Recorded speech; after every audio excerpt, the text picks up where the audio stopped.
இயேசு கிறிஸ்துவின் இனிதான நாமத்தினாலே உங்களை அன்போடு வாழ்த்துகிறேன். லூகாஸ் விசேஷகம் 18ஆம் அதிகாரம் 27ஆம் வசனம். லூக்கா 18:20-27.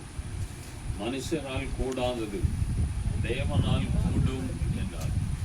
ஆண்டவராய் இயேசு கிறிஸ்து இந்த பூமியிலே வாழ்ந்த நாட்களிலே அவர் கூறிய ஒரு வார்த்தை, மனுஷரால் கூடாதது தேவனால் கூடும். உலகம் கைவிடலாம், வியாதியினாலே நீ முடியாது என்று சொல்லலாம் பிரியமானவர்களே. ஆனால் ஆண்டவர் சொல்கிறார், மனுஷரால் கூடாதது தேவனால் கூடும். இந்த நாட்களிலே ஆண்டவர் உங்களுக்கு ஒரு அற்புதத்தை செய்ய போகிறார்.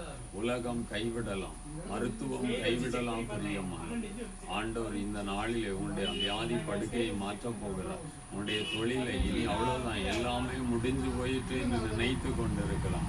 உன்னுடைய தொழில்களிலே, உன்னுடைய வியாபாரத்திலே கர்த்தர் புதிய ஆரம்பத்தை கொடுத்து கர்த்தர் ஆசீர்வதித்து நடக்க போகிறார். அதான் வேதம் சொல்கிறது, மனுஷரால் கூடாதது தேவனால் கூடும் என்று. அந்த வார்த்தையின்படி கர்த்தர் உங்களுடைய வாழ்க்கையில் அற்புதம் செய்ய போகிறார். நாம் ஜெபிக்கலாம். பரலோகத்தின் பிதாவே, ஆண்டவரே, இந்த வேலைக்காய் ஸ்தோத்திரம். மனுஷரால் கூடாதது தேவனால் கூடும் என்று சொன்ன வார்த்தையின்படி இந்த பிள்ளைகளுடைய வாழ்க்கையில் அற்புத அதிசயங்களை செய்வீராக. கர்த்தர் ஆசீர்வதி. இயேசுவின் நாமத்தில் பிதாவே.